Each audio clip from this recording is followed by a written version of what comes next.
Puji Tuhan, silakan duduk. Saya mengucapkan terima kasih kepada Bapak Gembala di tempat ini, yang tadi juga ketika saya masih di kereta sudah menyampaikan permohonan maaf karena tidak bisa bersama-sama, karena ada pelayanan juga bersama jam 5. Dan terima kasih juga buat teman saya, ya, sudah lama, dan atas perkenanan Tuhan, saya percaya ini bukan kebetulan, ya, atas perkenanan Tuhan boleh bertemu kembali dengan Bapak Petrus. Saya nggak boleh panggil Petrus kalau di mimbar, ya, ini resmi, jadi harus pakai Bapak, ya. Terima kasih juga buat jemaat Tuhan, ya, semua yang hadir di tempat ini. Ketika tadi saya melihat mendoakan 2 anak sekolah minggu itu, saudara saya terharu. Saya mau nangis. Yang saya mau katakan begini, tetap setia untuk melayani. Amin. Jangan melihat hanya 2 orang, jangan melihat hanya 5 orang, tetapi yang Tuhan cari adalah hati melayani. Amin. Di jemaat saya selalu bilang, melayani itu bukan apa yang nampak, tapi terkadang apa yang tidak nampak itu, seperti teman-teman kita, saudara-saudara kita di belakang, itu juga suatu pelayanan. Amin. Apapun yang saudara lakukan di gereja ini, berikan hati. Amin. Puji Tuhan, perkenalkan, nama saya Stephen Tamara.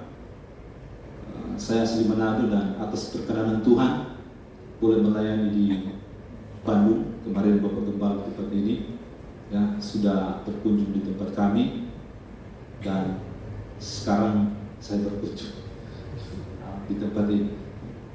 Dan saudara, begini, perjalanan pelayanan kami itu sama, dimulai bahkan dari ini, ya ini mungkin separuh. Tetapi ketika kita memberikan hati kita untuk melayani Tuhan, sekali lagi, hati yang melayani itu, ya, Tuhan perlukan. Amin. Jangan diri. Saya selalu tanamkan di mana saya berkhotbah, bukan di jemaat, saya sampaikan dimanapun berjemaat, Bapak Ibu, anak-anak muda di tempat ini, tetap setia, tetap setia dan setia. Amin. Amin. Puji Tuhan. Kita akan belajar kebenaran firman Allah dengan tema pada saat ini adalah mendapat kasih karunia Tuhan di akhir zaman. Kita akan baca dalam kitab Kejadian pasal yang ke-6. Kitab Kejadian pasal yang ke-6 ayat 1 sampai dengan ayat yang ke-9. Kita akan baca secara bergantian dengan perikop kejahatan manusia. Saya mulai ayat pertama, ayat 2 dan sampai 9, kita secara bergantian. Ketika manusia itu mulai bertambah banyak jumlahnya di muka bumi, dan bagi mereka lahir anak-anak perempuan. Ayat 2, Bapak Ibu. Maka anak-anak Allah melihat bahwa anak-anak perempuan manusia itu cantik-cantik, lalu mereka mengambil istri dari antara perempuan-perempuan itu, siapa saja yang disukai mereka. Berfirmanlah Tuhan, Rohku tidak akan selama-lamanya tinggal di dalam manusia, karena manusia itu adalah daging, tetapi umurnya akan 120 tahun saja. Pada waktu itu orang-orang raksasa ada di bumi, dan juga pada waktu sesudahnya, ketika anak-anak Allah menghampiri anak-anak perempuan manusia, dan perempuan-perempuan itu melahirkan anak bagi mereka, inilah orang-orang yang gagah perkasa di zaman purbakala, orang-orang yang kenamaan.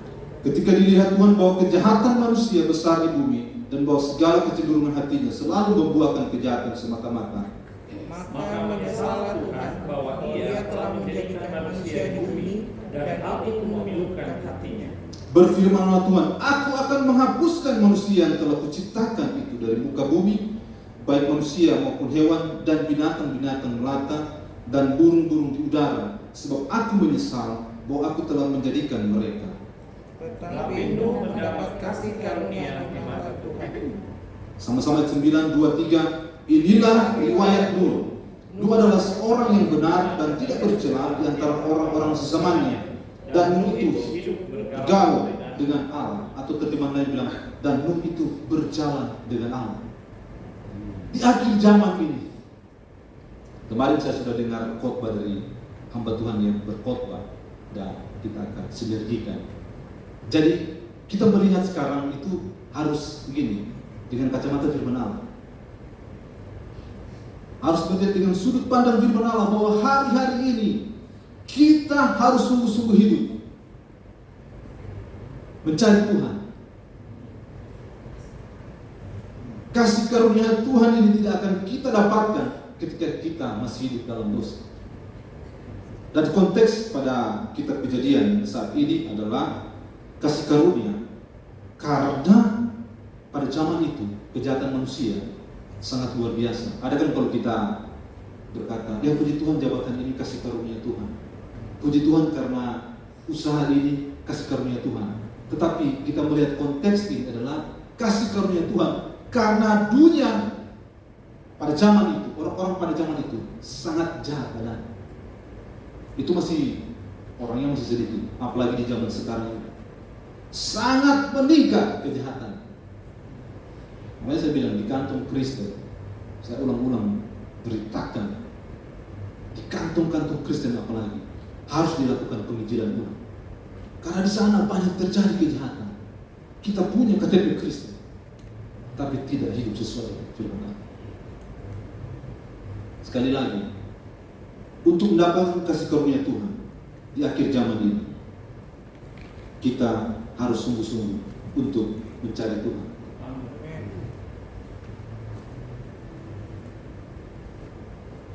Tidak bisa keluar di sini. Kita akan belajar karena saya suka pakai PowerPoint. Next slide. Sudah tadi. Next, pembahasan keempat. Next. Kita akan melihat latar belakang Nuh. Setelah Lamekh hidup 182 tahun, ia memperankan seorang anak laki-laki dan memberi nama Nuh kepadanya. Katanya, anak ini akan memberi kepada kita penghiburan dalam pekerjaan kita yang penuh susah payah di tanah yang telah terkutuk oleh Tuhan. Kita lihat keadaan manusia pada zaman Nuh. Kita akan belajar melihat next, karena ini banyak slide, melihat kejahatan manusia pada zaman itu. Maka anak-anak Allah melihat bahwa anak-anak perempuan manusia itu apa? Cantik-cantik. Lalu mereka mengambil istri dari antara perempuan itu, siapa saja yang disukai mereka. Terjemahan lain dibilang menikahi siapa saja yang mereka pilih. Berikut Kejadian 6 ayat 5. Ketika dilihat Tuhan bahwa kejahatan manusia besar di bumi dan bahwa segala kecenderungan hatinya selalu membuahkan kejahatan semata. Terjemahannya, besarnya kejahatan manusia di bumi, dan melihat bahwa segala sesuatu yang mereka pikirkan dan bayangkan selalu dan sepenuhnya apa? Jahat. Slide berikut. Kejadian 6 ayat 11 sampai 12 dikatakan begini. Adapun bumi itu telah rusak di hadapan Allah dan penuh dengan kekerasan.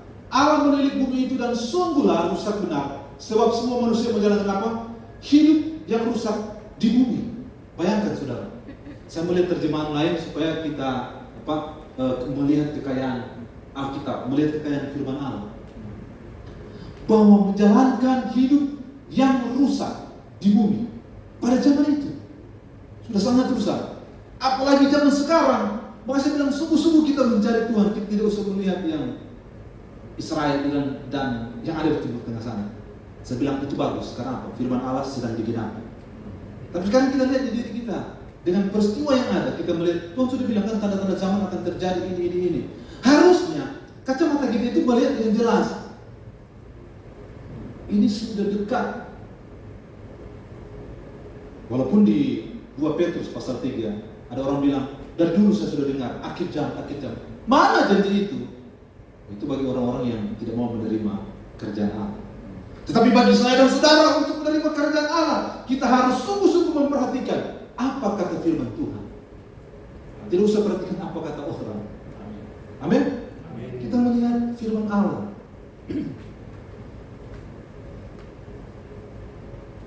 Slide berikut. Jadi Alkitab pertemuan lain bilang begini, bumi telah rusak, dalam kurung dia taruh, benar-benar bejat dan busuk secara rohani dan moral. Di mata Tuhan negeri itu penuh dengan kekerasan. Dalam kurung lagi dia taruh penodaan, pelanggaran, kemarahan, penyerangan dan nafsu untuk berkuasa. Allah melihat bumi dan melihat betapa hina dan rusaknya bumi itu, karena semua manusia telah merusak jalan mereka di bumi dan kehilangan arah yang benar. Sangat miris saudara. Jangan sampai kita sudah lama mengikuti Tuhan, kita kehilangan arah. Sayang sekali.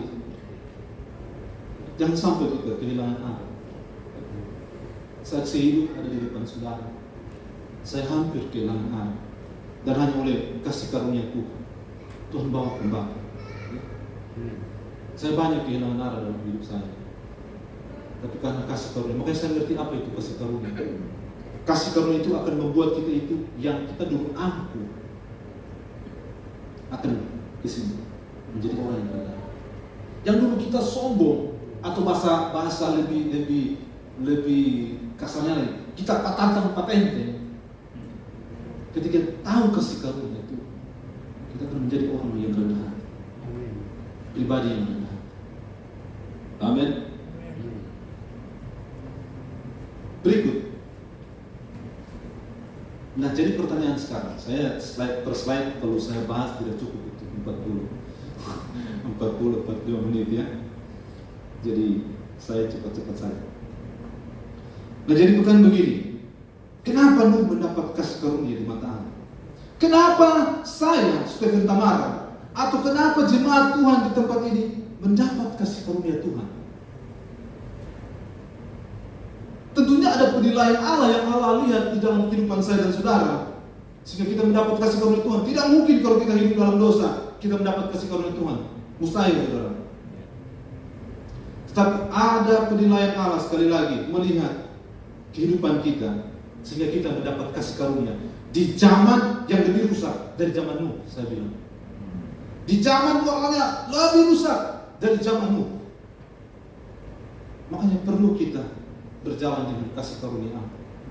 Musa saja sampai hari ini orang Israel begitu mengagungkan Nabi Musa, tapi ketika dia memimpin bangsa Israel, dia butuh juga kasih karunia. Bahkan setiap saya berdoa bangun pagi, minta penyertaan Tuhan, minta kasih karunia Tuhan di akhir zaman ini. Karena apa? Kita kalau tidak dipimpin atau kita tidak mendapat kasih karunia Tuhan, kita akan salah jalan. Berulang-ulang saya katakan, ini pribadi yang banyak salah jalan. Makanya kalau saya berbicara tentang kasih karunia Tuhan itu, saya menangis. Saya ini banyak Tuhan tolong di peristiwa-peristiwa maut. Makanya saya itu tahu bagaimana orang mau mati. Karena saya itu ada momen 5-6 kali pernah kehilangan napas. Ya. Kalau secara kedokteran mungkin saya sudah tidak berjalan. Karena ada momen 6 atau 10 detik ya, itu saya kehilangan nafas. Itu oleh karena kasih karunia Allah. Jadi saya mengerti kasih karunia itu apa. Anak-anak muda di tempat ini, banyak peristiwa-peristiwa yang Tuhan tolong ya. Saya mau katakan, jangan sia-siakan masa mudamu. Kalau hidup kita itu benar-benar kasih karunia Allah. Dan semua jemaat Tuhan di tempat ini, kalau kita menyadari hidup kita kasih karunia Allah, jangan sia-siakan, jangan sudah. Jangan kita ikut seperti apa kata di 2 Petrus pasal 3. Ya, ada pengejek-pengejek, ada hari Tuhan. Padahal mereka lupa, ada kiamat pribadi, yaitu ketika kita berhadapan dengan Bahawa. Ada satu cerita seorang pelaut berbekali ditegur oleh teman hamba Tuhan. Janganlah kamu ke kafe. Sudahlah, Tuhan sudah kasih berkat. Iya. Saudara tahu apa? Mati bagaimana? Pulang dari diskotik, jalan nyangkut di rel kereta api, jatuh kereta api. Jadi selalu saya katakan berjumpa dengan orang, saya bilang kita ini ada potensi untuk dipanggil Tuhan. Tinggal nomornya kita nggak tahu. Rupa contoh banyak kisah saya lihat. Iya ditunda-tunda. Maka saya bilang saya ini hanya kasih karunia Tuhan. Untuk pertama ini saya tabrakan masuk di bawah trek.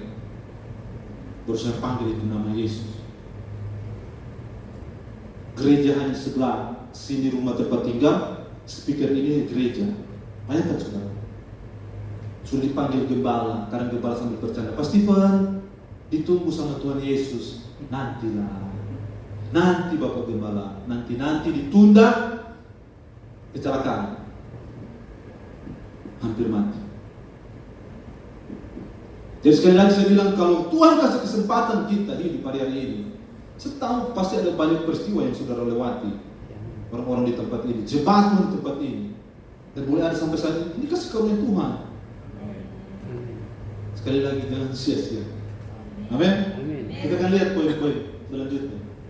Lanjut. Nuh mendapat kasih karunia di mata Tuhan. Terjemahan Tuhan berkenan kepada Nuh. Ini Alkitab terjemahan dari bahasa Arab ya, di bahasa Indonesia kan. Tetapi Nuh mendapat belas kasihan di mata Tuhan. Frasa ini menunjukkan bahwa Allah yang melihat segala yang mengakui kebenaran Nuh di tengah-tengah kerusakan yang meluas. Apakah Nuh tidak berdosa? Nuh, sama-sama kita orang berdosa. Kata firman Tuhan, tidak ada orang yang mencari Allah. Allah yang dulu berinisiatif mencari manusia. Tapi ada penilaian Tuhan. Kenapa Nuh mendapat kasih karunia? Slide berikut. Ya, ini pengertian kasih karunia ya, dari bahasa Ibrani-nya. Saya baca di bawah saja. Dalam perjanjian lama, kata sering dikaitkan dengan kemurahan hati Tuhan terhadap manusia serta kebaikan yang dirasakan seorang di mata orang lain. Saudara, ketika Tuhan tegur saya dengan peristiwa sakit yang saya cerita, ya, saya selalu berdoa cuma satu, saya minta, Tuhan kasihanilah saya orang berdosa. Tuhan, saya minta belas kasihan Tuhan. Karena hidup ini kasih karunia Tuhan. Amin. Harusnya yang kemarin itu saya mati. Harusnya kalau lihat secara medis saya itu sudah tidak ada lagi. Tapi karena kasih karunia, jadi duduk tidak lagi minta bilang Tuhan saya cuma minta dulu pertama belas kasihan Tuhan. Terima kasih untuk minta belas kasihan itu.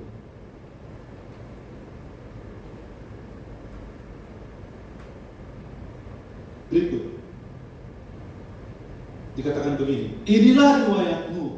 Nuh adalah seorang yang benar dan tidak bercela di antara orang-orang sesamanya. Dan Nuh itu hidup bergaul dengan Allah. Jadi kita akan melihat poin-poin ini. Terjemahan begini, Nuh orang yang benar, tidak bercela, setia bersama Allah. Dibilang ia hidup dalam persekutuan yang erat dengan Allah. Slide berikut. Ini dalam bahasa Arab ya. Orang benar, tidak bercela, tidak bersalah, menyenangkan hati Tuhan, setia bersama Allah, hidup dalam persekutuan yang erat dengan Allah. Slide berikut. Yang pertama, kenapa Nuh mendapat kasih karunia pada zaman itu? Dan kenapa kita tarik konteks zaman sekarang? Kenapa kita juga akan mendapat kasih karunia? Yang pertama ini saudara, ya, kita didapati seorang yang benar. Kata benar dalam terjemahan aslinya dibilang begini, orang yang saleh, yang berarti seorang yang adil, taat hukum, dan memiliki kehidupan yang benar di hadapan Tuhan. Dalam konteks dunia yang penuh dengan korupsi dan kekerasan, kebenaran itu merupakan kontras yang mencolok. Hidupnya mencontohkan ketaatan dan kesetiaan pada perintah Tuhan yang menjadi teladan bagi orang percaya. Kebenaran ini tidak berasal dari dirinya sendiri, tapi merupakan hasil dari hubungan Nuh dengan Tuhan. Saya percaya kenapa Nuh itu benar, karena dia membangun hidup yang bergaul dengan Tuhan. Tidak mungkin kita akan dilihat oleh Tuhan benar kalau kita masih hidup bergaul dengan dunia. Tidak mungkin, saudara. Hanya orang yang bergaul dengan Tuhan, yang dia membangun hubungan intim dengan Tuhan, yang selalu berjalan dengan Tuhan, maka Tuhan menemukan penilaian ini. Maka kalau kita bilang orang itu semakin hari semakin serupa dengan Kristus, karena ini seorang yang benar. Biarlah Tuhan dapati kita menjadi orang yang benar di akhir zaman ini. Jangan sampai Tuhan dapati kita menjadi orang-orang yang masih hidup dalam dosa. Nama saya bersaksi dimanapun. Ketika Tuhan masih izinkan saya hidup, bahkan kepada teman-teman hamba Tuhan, saya bilang, saya itu berjuang keras hari-hari ini untuk katakan tidak kepada dosa. Bahkan saya bilang setiap hari berdoa, Roh Kudus, tempat ini, hati saya ini hanya dua yang bertahta. Yang pertama Roh Kudus, Roh Allah. Yang kedua adalah firman Allah untuk bertumbuh. Selain dari itu, keluarkan dari hidup saya, dari pikiran saya, dari hati saya. Karena saya tahu, saudara, saya ini hidup karena kasih karunia Tuhan, karena kemurahan Allah, anugerah Tuhan. Itu dibilang karisnya Tuhan, grace-nya Tuhan. Jadi kita harus hidup benar. Tuhan kasih kesempatan. Karena kan kalau kita sudah bunyi tit, kita mulai, Tuhan, kalau Tuhan kasih hidup, saya pasti begini Tuhan, saya berikan hidup kita. Tetapi banyak saudara, ketika kita sudah Tuhan kasih kesempatan hidup, sekali lagi Tuhan kasih kesempatan hidup, saya melihat banyak orang yang tidak mau berbalik dengan sungguh-sungguh kepada Tuhan. Banyak saya melihat, bukan hanya dengar dari kesaksian, melihat teman saya yang Tuhan tolong. Tapi apa? Itu sampai dokter sudah angkat tangan, sampai keluarga bilang sudah, persiapkan tenda, siapkan dia, sudah dokter bilang sudah. Hanya mujizat. Tuhan lakukan mujizat kepadanya. Tuhan berikan kesempatan hidup. Tapi apa? Ketemu saya. Mabuk sudah. Orang kesaksiannya luar biasa. Orang-orang cerita, saya sampai benarkah? Saya, saudara, dia sudah mengalami mujizat yang luar biasa. Tapi dia tidak mau berjalan dengan hidup yang benar di hadapan Tuhan.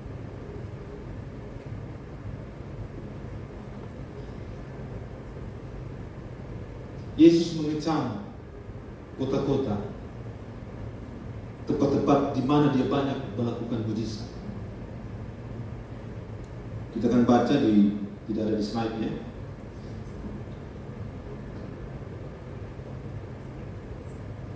Di Injil Matius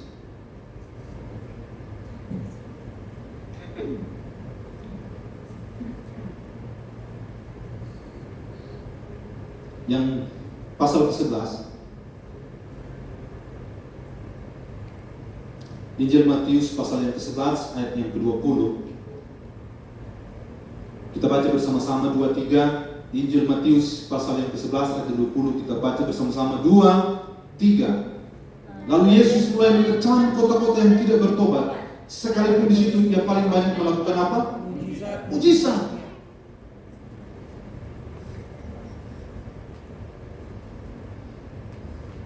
Jadi jangan sampai Tuhan sudah buat melakukan mujizat, terus kita tidak bertobat. Bahaya saudara. Bukan bahaya hari ini, tapi bahaya akan hari yang akan datang. Bahkan saya selalu berdoa begini kepada orang yang butuh mujizat, saya bilang, tidak perlu dulu mujizat itu fisik. Kamu itu berubah, itu mujizat. Saya kalau berdoa orang kalau sudah banyak itu saudara, saya bilang, Pak, itu gampang fisik. Tapi kamu mujizat yang paling terbesar, kamu itu berubah dulu. Banyak orang jarang minta begitu. Tuhan, saya yang keras kepala ini, saya yang tegak tengkuk, saya yang masih jauh dari Tuhan. Tuhan berubah saya. Dan Tuhan tuntut mujizat, perlu mujizat saudara. Perlu, kita pelayanan perlu mujizat. Tapi kalau orang yang sudah dalam level begitu, tidak usah bilang mujizat terjadi. Kamu mau mujizat, hidup mau berubah, itu mujizat. Amin. Kita kembali ke slide. Kejadian 7 ayat 1 berkata begini. Lalu berfirmanlah Tuhan kepadamu, masuklah ke dalam bahtera itu, engkau dan seisi rumahmu, sebab engkaulah yang kulihat benar di hadapanku. Nah ini yang harus kita, ketika Tuhan melihat ini harus kita alami. Tuhan mendapatkan Stephen, Tuhan mendapatkan jemaat Tuhan NLC benar di hadapan.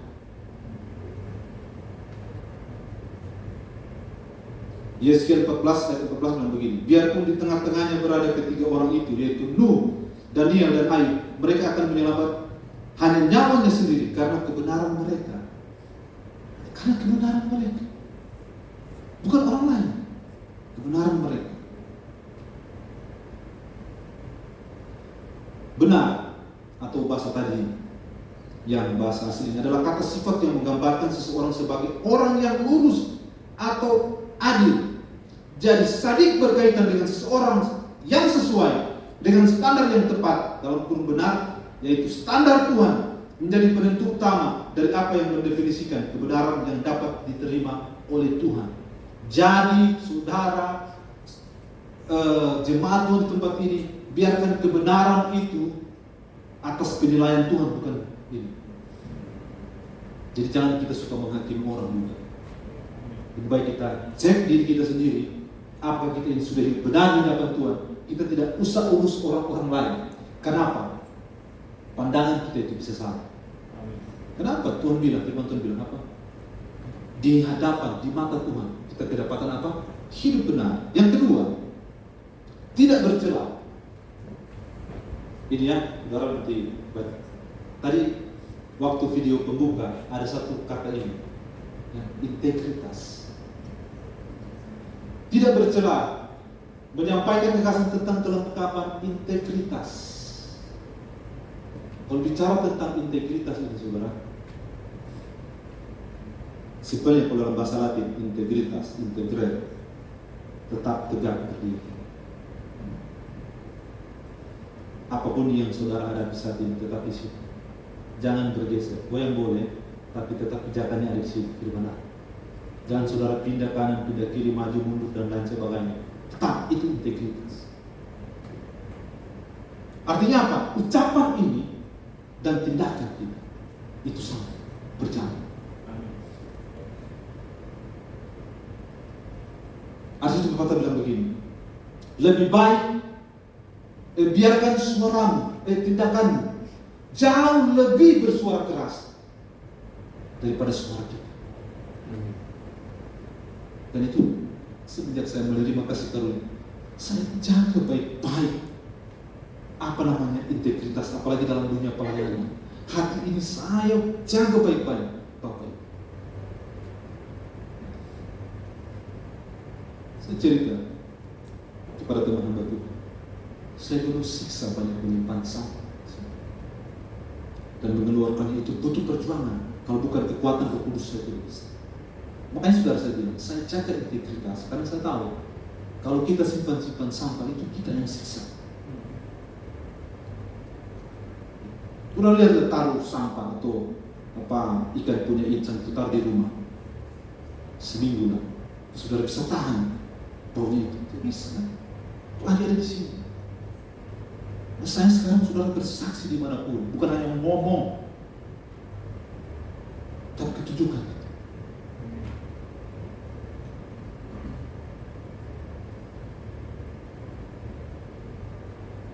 Amin. Amin.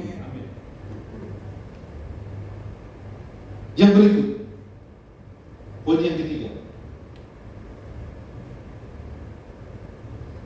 yaitu apa? Bergaul, berjalan, setia, bersekutu dengan Allah yang kita lihat tadi. Kata kerja ini saudara, terutama berarti berjalan atau pergi.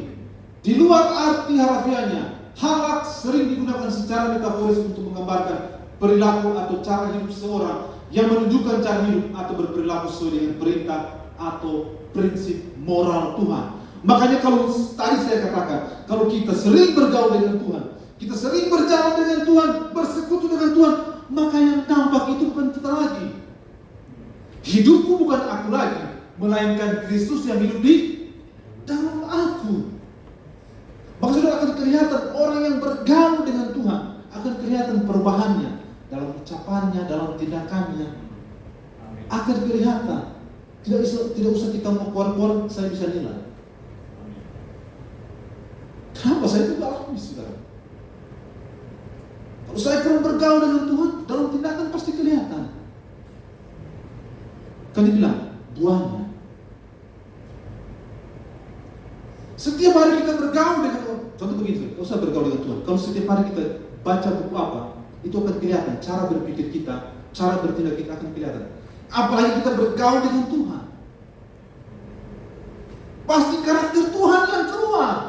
Orang yang menerima kasih karunia Tuhan bukan pembenci, pemarah, pemfitnah, bukan menjelekkan orang lain, tapi karakter Tuhan. Saya katakan kepada istri, ketika orang berbuat jahat sekalipun, kita harus tetap baik.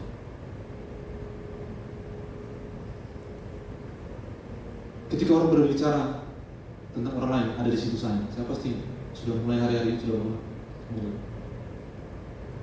Kenapa? Saya tidak mau pakai penilaian saya. Sekalipun itu benar, saya bisa. Kenapa saudara? Saya mengerti kasih karunia, sekali lagi mengerti kasih karunia itu apa. Makanya tampilkan itu. Orang yang bergaul, orang bisa lihat, oh dia ini berubah. Saya tanpa keluar pun, dengan tindakan orang bisa lihat saya berubah. Saya ini keras saudara, didikan polisi.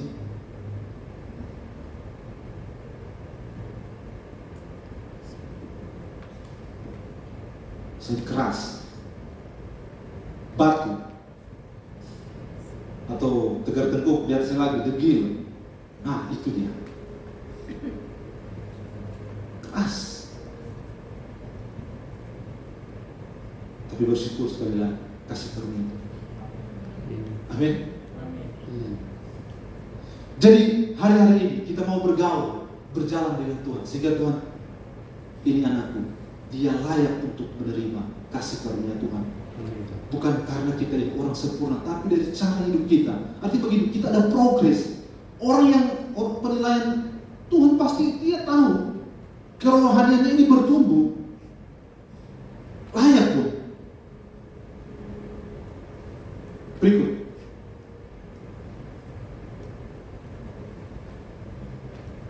Empat, melakukan perintah Allah dengan tepat. Dalam bahasa Inggris yang menandakan bahwa sesuatu itu benar atau tepat. Dalam beberapa konteks kata ini digunakan untuk mengungkapkan gagasan tentang menjadi benar atau adil.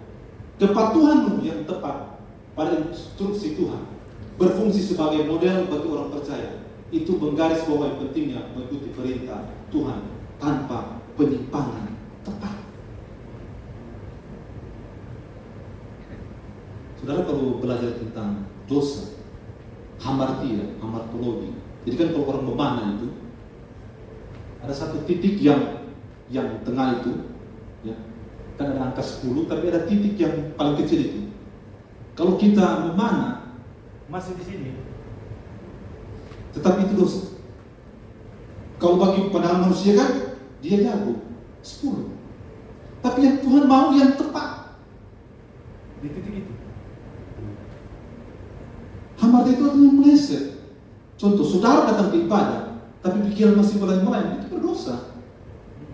Masih ibadah, masih khawatir, datang ibadah, masih khawatir, itu tetap berdosa. Kenapa? Firman Tuhan bilang, jangan khawatir, tapi kita masih datang, tapi pikiran masih khawatir. Aduh, saya nanti pulang, ini dan itu.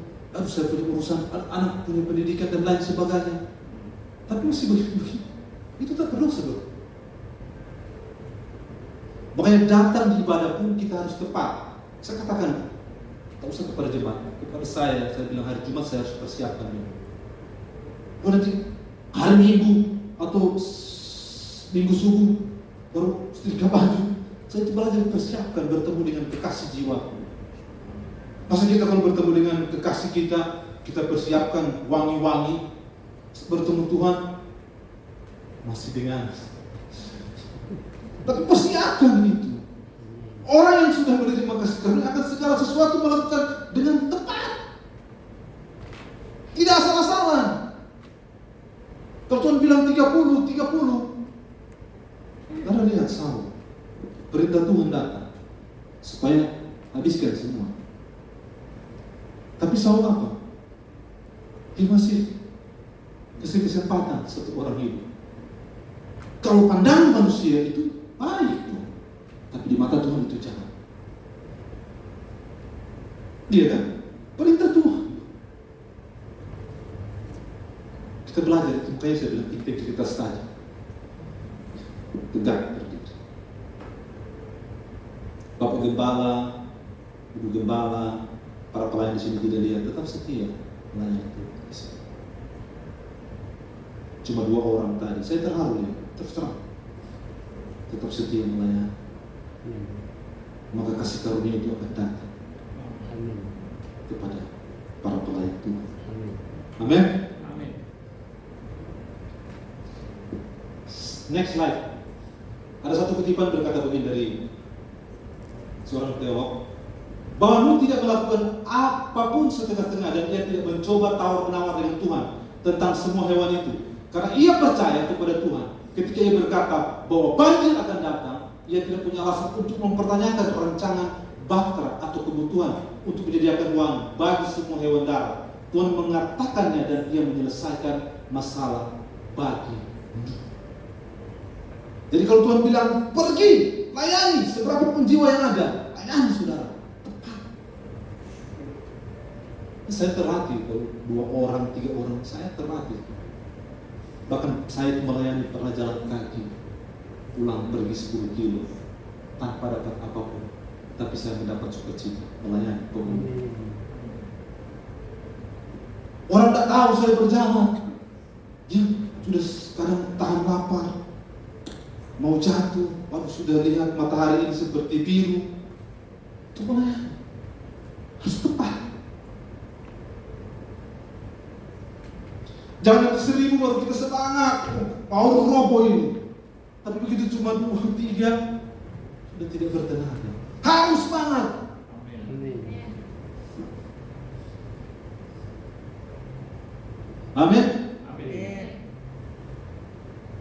Nah, kita tarik peristiwa Nuh itu di konteks zaman sekarang. Next slide. Terus lagi. Nah, bagaimana mendapat kasih karunia di akhir zaman ini? Kita tarik di konteks zaman sekarang. Slide berikut. Keadaan manusia pada akhir zaman, 2 Timotius 3 ayat 1-5, kita baca ayat 1 saja. Ketahuilah bahwa pada hari-hari terakhir akan datang masa yang sukar. Terjemahan bilang, tetapi ketahuilah ini, bahwa pada hari-hari terakhir akan datang masa yang sukar. Ditaruh dalam kurung, dengan tekanan dan masalah yang besar. Hari-hari yang sulit yang akan sulit ditanggung. Terjemahan lain bilang begini, masa-masa yang penuh kekerasan. Pada hari-hari terakhir akan mendapat ini. Hari-hari yang sulit yang akan sulit ditanggung. Masa-masa yang penuh dengan kekerasan. Sudah mulai kelihatan hari-hari ini. Makanya saya bilang, kita cari Tuhan sungguh-sungguh.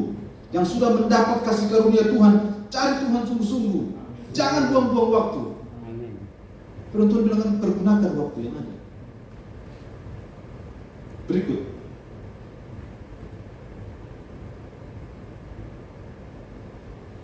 Masa yang sukar ini pengertiannya berat untuk dipikul. Dalam bahasa Yunani klasik kata itu dipakai untuk binatang buas yang berbahaya dan untuk laut yang sedang mengamuk. Kenapa saya pakai ini? Supaya kita kaya dalam kebenaran. Lanjut. Yang tadi 1-5, 2 Timotius tadi, mencintai diri sendiri, menjadi hamba uang, tidak mempedulikan agama, tidak tahu mengasihi, lebih menuruti hawa nafsu. Ini adalah egosentris, mencintai diri sendiri. Ini yang terjadi di akhir zaman. Ya? Kita harus kepada Kristus sentris, harus berpusat, berfokus kepada Kristus, sehingga mendapat kasih karunia. Berikut. Ini lagi disinggung, ya, di Matius pasal 24 ayat 37 sampai 39. Bahkan di 2 Petrus 2 ayat 5 dibilang lagi tentang ini. Berarti ada sesuatu hal yang penting bagi konteks zaman sekarang kita ini. Bagi kita zaman sekarang dikatakan, sebab sebagaimana halnya pada zaman demikian pula hal kelak pada kedatangan Anak Manusia. Sebab sebagaimana mereka pada zaman sebelum air bah itu makan dan minum, kawin dan mengawinkan, sampai kepada harimu masuk ke dalam bahtera, dan mereka tidak tahu akan sesuatu sebelum air bah itu datang dan melenyapkan mereka semua. Demikian pulanya halnya kelak pada kedatangan Anak Manusia. Slide berikut. Poin yang pertama secara cepat,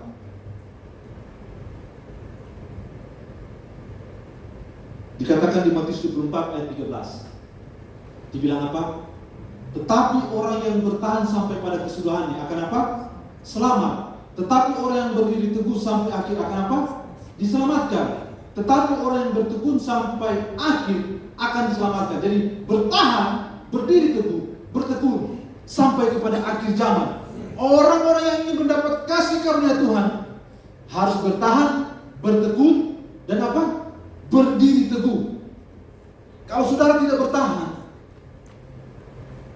tidak berdiri teguh, tidak bertekun, maka akan terseret dengan dunia sekarang. Amen. Harus bertahan kuat. Bertahan di mana? Pijakan kita kuat itu pijakannya firman Allah. Tidak ada yang lain. Pijakan kita atau fondasi kita adalah firman Allah.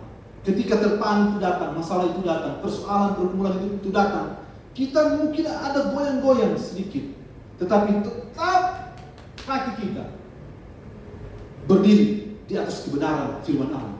Amin.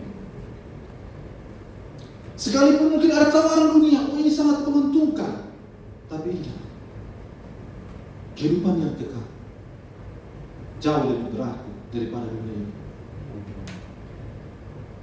Saya ilustrasikan dunia ini seperti sebuah tisu.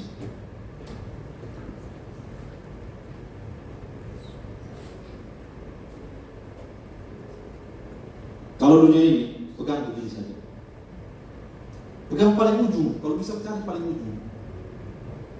Karena apa? 70, 80 tahun atau sekuat kita 120 tahun, puji Tuhan. Tapi sebentar lagi akan lepas. Alexander the Great begitu mati baru menyadari, datang kosong pulang kosong. Ku tak membawa apapun juga, inilah yang ku punya, hati sebagai hamba. Dorong baca deh tentang Alexander the Great misalnya. Tapi kalau Tuhan pegang, perlu pegang sampai gemetar. Pegang kuat itu Tuhan di akhir zaman ini. Jangan saudara pegang di ujung. Maaf kalau bahasa saya bilang, kalau kita sudah menerima kasih karunia Tuhan, terus kita pegang Tuhan di ujung, itu kita kurang ajar. Sangat kurang ajar. Pegang dia seperti ini. Pegang kuat. Maka percaya, apapun persoalan pergumulan kita akan tetap kuat di dalam Tuhan. Amin. Kita akan berdiri teguh. Kita akan bertekun, tetap setia. Apapun saya bilang, orang yang pijakan dari Tuhan, firman Allah, yang benar-benar sungguh berdiri. Anak-anak muda apalagi hari-hari ini. Di jemaat saya bilang, anak-anak muda, walaupun mereka bilang generasi Z, generasi strawberry, generasi apapun, saya bilang kalau kalian pijakan firman Allah, adalah generasi yang berdampak. Mau Z, mau A, mau C, mau apa itu, mau strawberry, mau apel, mau pisang. Kalau pijakannya firman Allah, generasi itu akan berdampak. Amin.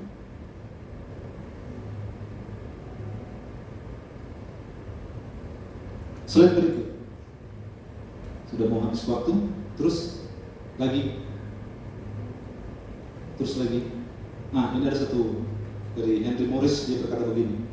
Mereka yang menanggung penderitaan dan penganiayaan apapun yang Tuhan izinkan terjadi pada mereka tanpa melepaskan iman mereka dan menyangkal Tuhan adalah mereka yang benar-benar diselamatkan. 2 Timotius 2 ayat 3, 2 Timotius 3 ayat 12. Setiap orang yang mau hidup beribadah dalam Kristus Yesus akan menderita apa? Aniaya. Hal ini tidak bisa kita hindari. Kalau Tuhan izinkan, jadi kalau Tuhan izinkan kita mengalami ini, saya bilang tenang-tenang saja, kita pasti kuat. Murid Yohanes, Polikarpus, dibujuk supaya dia menyangkal imannya kepada Tuhan. Dia bilang, saya umur 86 tahun, sudah sampai umur begini, tidak pernah saya merasakan Tuhan buat kecewa. Apa dia tidak pernah mengalami kekecewaan? Tidak.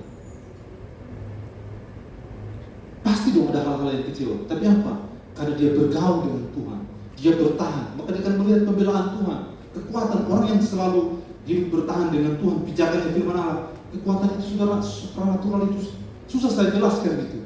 Nanti saudara alami gitu.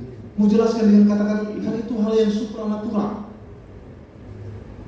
Waktu saya awal bertobat, saya itu pernah 3 minggu tidak makan, hanya minum tok. Tapi karena bergaul dengan Tuhan, orang melihat saya itu lain. Tapi orang tidak pernah melihat kondisi fisik saya. Tapi saya kuat, saudara. Datang ibadah berjalan kaki. Baju hanya satu di badan. Perang datang ibadah, pantat ini pas, belum kering. Semangat datang ibadah, tidak ada persembahan, datang dengan hati. Ya memang tidak ada. Tapi jangan ada persembahan, terus saudara, kasih lah, gembala kan punya mobil. Kasih, kalau punya kasih ya terbaik ya. Saya itu waktu awal bertobat itu sampai Bapak Gembala kasih uang karena dia lihat saya duduk paling depan, dulu datang duduk langsung belok kanan ya, di belakang sekali ya, perlu sembunyi.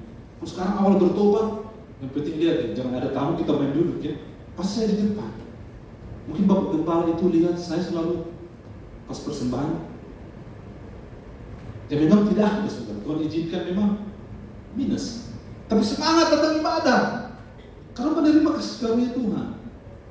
Dia kasih uang 50.000, saya bilang Pak Gembala, terima kasih sudah kasih uang saya, tapi saya belajar dengan hati saya.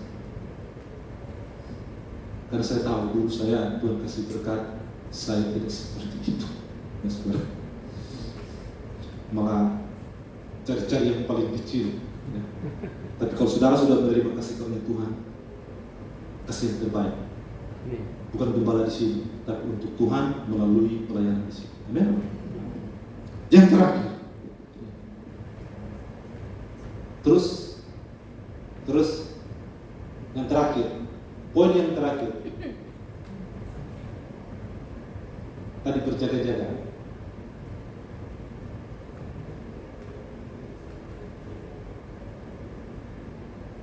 Yang di atas ini, poin kedua.